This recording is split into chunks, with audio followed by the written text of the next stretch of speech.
अस्सलाम वालेकुम, hi everyone, कैसे हैं आप सब। आई होप के बिल्कुल खैरियत से होंगे। Welcome back to my channel.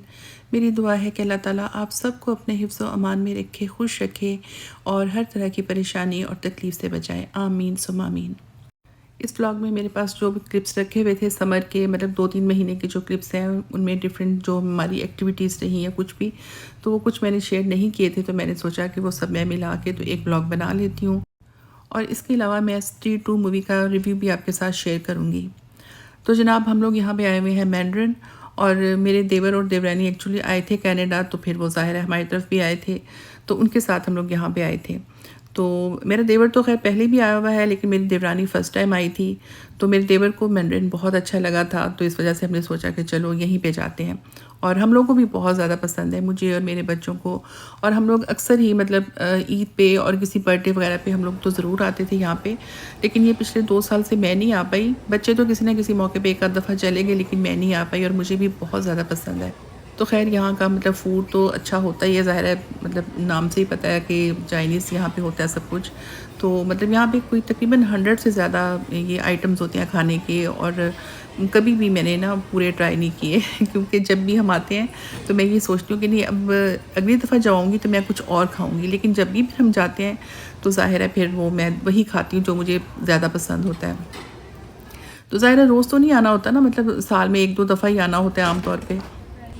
तो यहाँ का जो एटमॉस्फेयर है, जो यहाँ का सेटअप है अंदर, मतलब जो इंडोर इसका जो है सारी डेकोरेशंस वगैरह बहुत खूबसूरत हैं, बहुत अच्छा लगता है, पुरसुकून सा। और फूड तो अच्छा होता ही है, मतलब चाइनीज़ फूड होता है, ज़ाहिर है सबको पसंद होता है चाइनीज़ फूड। और स्वीट डिशेस भी डिफरेंट तरह की होती हैं ना, मतलब मुझे तो बहुत ही अच्छी लगती हैं सारी चीज़ें। तो खैर बहरहाल यहाँ पे हमने एंजॉय किया खाना, और बैठ के कोई गपशप भी की साथ साथ। तो ख़ैर जनाब, अब मैं आपके साथ मूवी का रिव्यू थोड़ा-सा शेयर करती हूँ।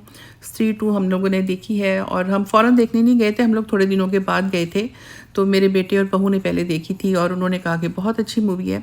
इसके अलावा मैंने और भी रिव्यूज़ वगैरह सुने थे इसके बारे में कि अच्छी मूवी है और बहुत मतलब कॉमेडी है। तो ख़ैर बहरहाल ये कि हमारा प्रोग्राम बना, और मेरा बेटा और बहू भी दोबारा हमारे साथ गए, कि उन्होंने कहा कि हमें तो बहुत अच्छी लगी, तो हम दोबारा जाएँगे देखने के लिए। और इस मूवी ने काफ़ी बिज़नेस भी किया है, यानी कि बहुत ही सक्सेसफुल मूवी है ये, और फ़नी है, और इसके अलावा इसमें थोड़ा बहुत यानी कि डर भी लगता है, यानी थोड़ी-सी हॉरर कह सकते हैं।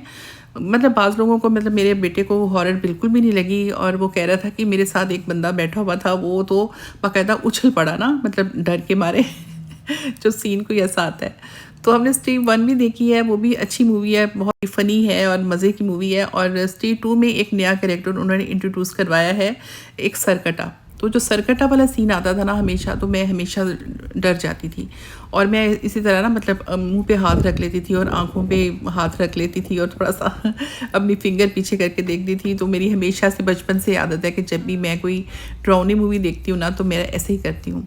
तो ख़ैर मुझे तो थोड़ा-सा डर लगा था, तो मेरा ख़्याल में बच्चों को शायद नहीं लेके जाना चाहिए, छोटे बच्चों को। तो ख़ैर ये हम सिनेप्लेक्स आए थे, और यहाँ पे उस दिन काफ़ी रश था। मतलब समर के दिन थे, बेशक छुट्टियाँ थीं, और इसके अलावा ये कि संडे भी था, तो इस वजह से यहाँ पे बहुत रश था। तो इसमें जो मेन कैरेक्टर है वो श्रद्धा कपूर और राजकुमार राव का है, और उनकी एक्टिंग मुझे बहुत अच्छी लगती है, और राजकुमार राव की तो मुझे सारी मूवीज़ ही बहुत अच्छी लगती हैं। और इसके अलावा जो बाकी कैरेक्टर्स हैं, तो थोड़े छोटे कैरेक्टर कह सकते हैं, लेकिन ये कि छोटा नहीं होता, मतलब उनका रोल थोड़ा कम है, लेकिन वो कैरेक्टर्स उनके बहुत अच्छे हैं, बहुत अच्छा उन्होंने प्ले की है, और एक्टिंग उनकी भी बहुत अच्छी है। तो खैर मुझे बहुत अच्छी लगी मूवी, लेकिन ये कि मुझे बीच में थोड़ा-थोड़ा सा डर भी लगता रहा, ये सरकटे वाले सीन पे ना। तो ख़ैर वैसे जो छोटे एक्टर्स होते हैं ना, जो मतलब छोटे एक्टर कहते हैं या जो भी कह लें, तो एक्चुअली उनकी एक्टिंग मुझे लगता है उनमें ज़्यादा गुंजाइश होती है एक्टिंग की, और वो बहुत ही सरतोड़ कोशिश करते हैं, क्योंकि उनका कैरेक्टर बहुत छोटा होता है। लेकिन मुझे उनकी एक्टिंग बहुत अच्छी लगती है, और मैं उसे बहुत ही एप्रिशिएट करती हूँ। तो ख़ैर मूवी काफ़ी फ़नी है, और आप एंजॉय करेंगे अगर आप देखेंगे तो। तो इसमें मतलब मेरे जैसे बंदे को डर लग सकता है थोड़ा-सा, लेकिन ये कि इतना डरने वाला नहीं है। लेकिन ये कि थोड़ा-सा मतलब हॉरर का टच तो है उसमें ना, क्योंकि स्टोरी इस टाइप की है, लेकिन बहरहाल बहुत अच्छी मूवी है। तो मुझे तो अच्छी लगी, और बल्कि हम सबको बहुत अच्छी लगी। तो ख़ैर अगर आपको टाइम मिले तो आप ज़रूर देखें। और जो लिखा होता है ना, कई दफ़ा आपने पढ़ा होगा कहीं कि कमज़ोर दिल हज़रात का आना मना है, यानी कोई ऐसी मूवी या कुछ ऐसी चीज़ ना, तो वही बात है कि जो कमज़ोर दिल हज़रात है वो बेशक ना देखें। और मतलब ये डरने का ताल्लुक जो होता है ना, मेरे ख़्याल में एज के साथ नहीं होता, ये एक अपना जो एक अंदर होता है ना, एक पर्सनैलिटी कह सकते हैं या कुछ भी कह लें। तो मुझे बचपन से ऐसी चीज़ों से डर लगता था। हालाँकि हम लोग ये भूत प्रेत इस टाइप की चीज़ों को नहीं मानते, लेकिन फिर भी ना, तो मतलब मूवीज़ में आप कोई भी ऐसी चीज़ देखें ना, ड्रामे या मूवी में, तो वो देख के थोड़ा-सा डर सा लगता है, जैसे वो मतलब अपीयर होती हैं जैसे। तो मुझे याद है मैंने एग्ज़ॉर्सिस्ट मूवी देखी थी, बहुत पहले की, जो पहले वाली मूवी थी ना, वो 1973 की मूवी है। हाँ, मतलब आप सोच रहे होंगे कि मैं इतनी पुरानी हूँ। हाँ, पुराने तो हम हैं, लेकिन वो 73 में आई थी, लेकिन मैंने कोई 6-7 साल बाद देखी थी। तो तब हम लोग कोयटा में थे और मेरे अब्बू के कोलीग हैं, उनकी फैमिली जा रही थी, तो उनकी बेटी मेरी फ्रेंड थी, तो मुझे उसने ज़बरदस्ती अम्मी से इजाज़त लेके तो मुझे ले गई। तो खैर पता नहीं था, हमने कहा चलो देख लेते हैं, कोई बात नहीं। तो ख़ैर जनाब मैं चली गई और फिर मुझे इतना डर लग रहा था ना कि मैं आँखों पे हाथ रख रही थी। और कभी मैं आंटी को अपने एक साइड पे बिठाऊँ, दूसरी साइड पे फ़ौज़िया को बिठाऊँ, उसका नाम फ़ौज़िया था। और कभी मैं दीवार एक साइड पे रखूँ और कभी आंटी को उधर बिठाऊँ, मतलब इतना उनके सारे बच्चे मुझसे छोटे थे और वह फ़ौज़िया मेरी जितनी थी, तो सब देख रहे हैं मज़े से, और मुझे इतना डर लग रहा था ना। और मुझे याद है पूरा 1 महीने तक कम से कम मैंने ना अम्मी को रूम में खड़ा करके मैं कपड़े चेंज करती थी, और वॉशरूम जाते हुए भी अम्मी को बाहर खड़ा रखती थी। तो मुझे अम्मी फिर कहती थी, अम्मी कहती इतनी तुम बहादुर हो तो तुमने क्यों देखी? मैंने कहा मुझे पता नहीं था। वो जो लड़की है ना, जो छोटी जो उसमें होती है, तो उसका जो फेस अभी भी मुझे सामने उसकी आता है ना, मैं पिक्चर नहीं देखती, मुझे इतना डर लगता है ना। तो खैर ये तो बचपन की बातें हैं, लेकिन अभी भी मुझे वैसे डर लगता है। जब भी मैं कोई इस तरह की हॉरर मूवी देखूँ ना, तो मैं मुंह पे ऐसे हाथ रख लेती हूँ और आंखों के आगे फिंगर्स रख लेती हूँ और फिर छुप छुप के देखती हूँ। तो खैर ये कुछ क्लिप्स थे जनाब, ये हम लोग डाउनटाउन गए थे, ये भी तकरीबन 1.5-2 महीना पहले के क्लिप्स हैं। तो हम लोगों ने डाउनटाउन बहुत अरसे के बाद मैंने देखा, और मुझे लगता है मुझे ज़माने हो गए मैं डाउनटाउन नहीं गई। और उस दिन बहुत ही ज़्यादा मतलब कहते हैं ना शांति थी। संडे का दिन था और सुबह सुबह हम लोग 7:30 बजे गए थे, बेटे और बहू को ड्रॉप करना था, तो हम लोगों ने देखा, तो मतलब मुझे बहुत अच्छा लगा।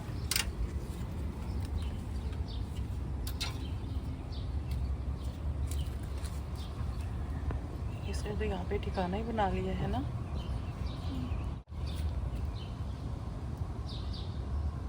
देख रहे हैं,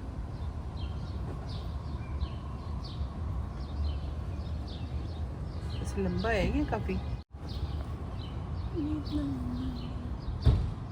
ये ख़तरनाक हो सकता है वैसे। ये रोज़ाना यहाँ पे क्यों बैठते हैं आखिर? कोई तो वजह होगी ना। सही जगहों पे साया भी है, ठंड भी है। वैसे ये इतना बड़ा नहीं है, लेकिन लगता बड़ा ही है ना।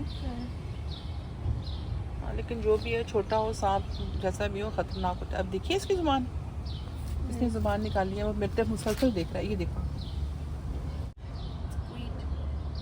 अब ये वो पूरी ज़ुबान निकाल रहा है मेरे पे, और इसकी आंखों में मेरी पिक्चर जा रही है। कहते हैं कि ये अपनी आंखों में ना महफूज कर लेता है, अल्लाह कि ये उड़ने वाला तो नहीं है। तो यहाँ पे जनाब हमारे घर के बाहर एक सांप ने डेरा लगा लिया था, और पहले तो ये 1 वीक यहाँ पे बैठा रहा, इसी पौधे पे बैठा रहता था और हिलता भी नहीं था। और उसके बाद 2-3 दिन के लिए गायब हुआ, 3-4 दिन के लिए। उसके बाद फिर यहाँ पे हफ्ता 10 दिन यहाँ बैठा रहा। तो हमें बहुत मसला था, क्योंकि हम अपने दोनों कैट्स को यहाँ पे वॉक करवाते हैं, तो हमें बहुत ही डर लग रहा था कि मतलब गलती से बंदा खुद भी मतलब किसी का पाँव वहाँ पे आ जाए, या ये खिसक के इधर आ जाता, तो हम क्या करते। तो हमें बस बहुत डर लगा, और मैं बेटी से कह रही थी, मैंने कहा कि इसको कहीं फेंक देते हैं या कहीं मार दें, अब क्या करें, सांप है आखिर। ये जनाब मैंने टायर रखे हुए हैं काफ़ी अरसे से संभाल के, कि मैं इस पर वो करूँगी, कुछ पेंट वेंट करके कोई पौधे शौधे लगाऊंगी, लेकिन मैंने कुछ भी नहीं किए। तो खैर जनाब ये जो सांप है ना, इसने यहाँ पे अच्छा खासा डेरा लगाया हुआ था, और मेरी बेटी के इसको नहीं मारना। तो वो कहे कि नहीं, ये तो इतना क्यूट है, ये काटने वाला नहीं है, ये तो ऐसी है, ये वैसी है। और फिर कहने लगी कि अगर आपको ज़रूरी हटाना है ना, तो हम एनिमल रेस्क्यू वालों को फ़ोन करते हैं और वो आके तो इनको ले जाएंगे ना। मैंने कहा नहीं, अब इसके लिए हम छोटे से सांप के लिए फ़ोन करें। अभी मेरे हस्बैंड ने ऊपर से कह दिया कि ये इनका मतलब सीज़न होता है ना, अगस्त सितंबर में ये स्नेक हैचिंग का सीज़न होता है, मतलब एग वगैरह ये देते हैं। तो फिर वो फिर ज़्यादा ही हमदर्दी होगी कि नहीं नहीं इस तरह ना। तो मैं उसको डरा रही थी, मैंने कहा इसके अगर हमने इसको मारा या इसको कुछ किया ना, तो ये मैंने मूवीज़ में देखा है, ड्रामों में देखा है कि जो स्नेक होता है ना, इसकी जो फीमेल स्नेक होती है, वो फिर मतलब आँखों में ना वो कर लेती है। अगर मेल को मार देती है ना, तो आँखों में वो पिक्चर ले लेती है बंदे की, और उसको ढूंढ के कितनी दूर भी हो ना तो उसको वो ढूंढ लेती है और मार देती है ना फिर। तो कहती है अच्छा ऐसे होता है। मैंने कहा मुझे क्या पता, मैं तो बस ऐसी स्टोरी बता रही हूँ तुम्हें। लेकिन वो तो सीरियस हो गई कि नहीं नहीं, अगर आपने ज़रूरी हटाना है तो हम फिर एनिमल रेस्क्यू वालों को फ़ोन करते हैं। मैंने कहा नहीं, अब जो है, क्योंकि हम दोनों कैट्स को यहाँ पे वॉक करवाते हैं तो फिर ज़ाहिर हमें डर भी लगता था। लेकिन खैर ये कि हमने कोई उसको 10-15 दिन के बाद फिर नहीं देखा, तो शायद वो फिर उसके शायद बच्चे बच्चे अगर आ गए होंगे तो वो फिर चला गया होगा कहीं पे। तो वैसे भी सुना है कि जो ग्रास स्नेक्स होते हैं वो नहीं काटते, लेकिन पता नहीं काटते हैं कि नहीं। तो बहरहाल डर तो लगता है ना सांप से। तो खैर जनाब, हमारे तो घर में 2 कैट्स हैं और वो हमारे मतलब कहते हैं ना जिगर का टुकड़ा है दोनों। तो इतना ज़्यादा उसकी वजह से ना हमारे घर में रौनक भी रहती है और बहुत ही ज़्यादा मतलब सेंसिटिव है उसके मामले में ना, कैट्स के मामले में तो। और कहीं भी कोई ख़बर मिल जाए किसी की बिल्ली गुम हो गई है, किसी का कुछ हो गया, तो मेरे बच्चों को मतलब मुसीबत पड़ जाती है। तो एक हमारे घर के कुछ मतलब फासले में कोई एक लड़की रहती है, तो मेरी बेटी की थोड़ी बहुत वाकफ़ियत थी उससे, उसकी कैट थी तो वो गुम हो गई। और वो मेरी बेटी ने बताया कि उसने ग्रुप में पोस्ट किया है और ये और वो, तो वो बेचारी भी ढूंढती होगी, ज़ाहिर है उसकी कैट है। लेकिन हमारे घर में मेरे बड़े बेटे और बहू से लेके मेरी बेटियां भी स्पेशल उसको ढूंढने जाती थी ना कि वो इसी एरिया में है। तो उसकी उसने पिक्चर जगह जगह लगाई हुई थी और बेचारी परेशान थी, और हम घर बैठे और ज़्यादा परेशान थे, क्योंकि हमें पता है ना कि अगर आपकी कैट कहीं चली जाती है या आपका पेट कोई भी मतलब हो, तो मतलब इतना दुख होता है ना, जैसे अल्लाह ना करे जैसे कोई घर का बच्चा गुम हो जाए, तो मतलब अल्लाह तौबा इस्तग़फ़ार। तो वो एक बहुत ही ज़्यादा मतलब टची किस्म के हैं इस मामले में ना सारे। और मेरे बेटा और बहू एक दिन वॉक करने के लिए गए, उन्हें उस टाइप की कैट कहीं नज़र आ गई, तो उन्होंने स्पेशल मेरी बेटी को फ़ोन किया, क्योंकि ये लोग भी ढूंढने जाती रही हैं ना। तो इन्होंने जाके देखा, वो एक घर में उन्हें नज़र भी आई, उनका घर मतलब डोर भी नॉक किया और वो उन्होंने नहीं खोला ना। और उसके बाद फिर उस लड़की को भी फ़ोन किया, वो भी गई, और फिर बाद में उसने कहा कि मैं गई थी और उन्होंने फिर मुझे कहा कि अगर हमें तंग किया ना तो हम पुलिस को कॉल कर लेंगे। यानी हमें बड़ी हैरत हुई। तो हमें ये डर है कि उन्होंने वो कैट रख ली है, वो बहुत ही खूबसूरत कैट थी। तो हमें तो लोगों की कैट का ही दुख होता रहता है, तो फिर हम खुद कैसे किसी जानवर को मार सकते हैं और कुछ कर सकते हैं। तो बहरहाल, तो खैर जनाब, ये हमारा इंस्टेंट पॉट है जो कि काफ़ी टाइम से रखा हुआ था और इसी तरह पैक ही पड़ा हुआ था। तो मेरी बड़ी बेटी ने पूछा कि आप लोगों ने यूज़ किया? हमने कहा नहीं किया, हमने तो खोला ही नहीं है। तो कहती है कि उसको यूज़ करें, वो तो बहुत ही अच्छा है, ईज़ी हो जाता है सब कुछ। मैं तो उसी में बनाती हूँ सब कुछ, मतलब हलीम वगैरह भी और सब चीज़ें। तो हमने कहा चलो ठीक है, अब हम भी देख लेते हैं। तो इसको हम खोल के वैसे ही देख रहे थे, तो उसके बाद फिर कुछ दिन बाद हमने खैर इसको ट्राई किया, 2-3 दफ़ा बनाया हमने। तो अच्छा बनाया, मतलब ईज़ी वैसे हो जाता है। वैसे तो हम कुकर यूज़ करते हैं, और कुकर भी मैं उस तरह नहीं करती जैसे लोग करते हैं ना, कुकर को वेट लगा के, वैसे ही हम बनाते थे। वेट तो मैं मतलब बहुत ही कम यूज़ करती हूँ, मुझे ना उसकी छन छन छन छन जो होती है ना मुझसे उससे डर लगता है, और मेरे बच्चे भी डरते थे। तो कभी कभी हम यूज़ करते हैं और ख़ुद दूर जाके बैठ जाते हैं ना, मतलब ऐसे डर सा लगता है कि खुदा ना खास्ता, सुना हुआ है ना कि कुकर फट जाते हैं या क्या। तो अल्लाह ना करे, मतलब अगर खुदा ना खास्ता कुछ होना हो तो फिर मतलब एहतियात ही ज़रूरी है, और क्या कह सकते हैं।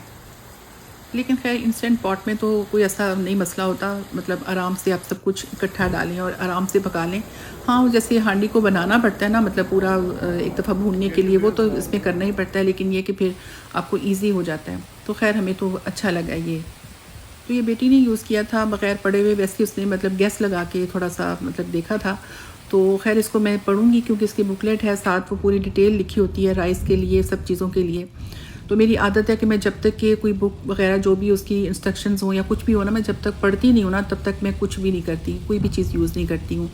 तो खैर इसी चक्कर में, पढ़ने पढ़ाने के चक्कर में, मैंने अपना जो चैनल है वो मेरा डीमोनो हो गया क्योंकि ये भी एक कहानी है। अक्सर लोग मुझसे पूछते हैं, मैंने कहा चलो थोड़ा-सा मैं यहीं पे शेयर कर देती हूँ कि मेरा चैनल जो मतलब मोनेटाइज़ था, तो वो उसमें फिर कुछ अर्से पहले ना, पिछले साल वो उसमें ना आती रहती थी। तो उनकी मतलब यूट्यूब की थी टर्म्स एंड कंडीशंस, वो उनको एक्सेप्ट करना था। तो मैंने सोचा कि आराम से मैं मतलब उसको रीड करके फिर एक्सेप्ट करूँगी। तो उसमें 6 महीने का टाइम था, तो मैंने नहीं किया। फिर मैं मतलब पाकिस्तान चली गई, वहाँ थोड़ा-सा बिज़ी भी हो गई और फिर मुझे याद नहीं रहा। तो मैं जब वीडियो अपलोड करती थी, वो दोबारा शो होता था, मैं उसको मतलब इग्नोर कर देती थी कि चलो आराम से पढ़ के करूँगी। तो इसी चक्कर में ना मेरा टाइम गुज़र गया और फिर वो डीमोनेटाइज़ हो गया। तो खैर डीमोनो होने के बाद यही होता है कि दोबारा से मोनेटाइज़ करने के लिए जो चाहिए होता है ना, 4000 आवर्स और ये और वो, तो इस तरह ना। तो बस इस वजह से भी तो मैं ट्राई कर रही हूँ, तो दुआ करें मेरे चैनल जल्दी मोनेटाइज़ हो जाए। तो खैर मेरी वीडियो यहीं तक है। खुश रहें, दुआ में याद रखें। अल्लाह हाफ़िज़।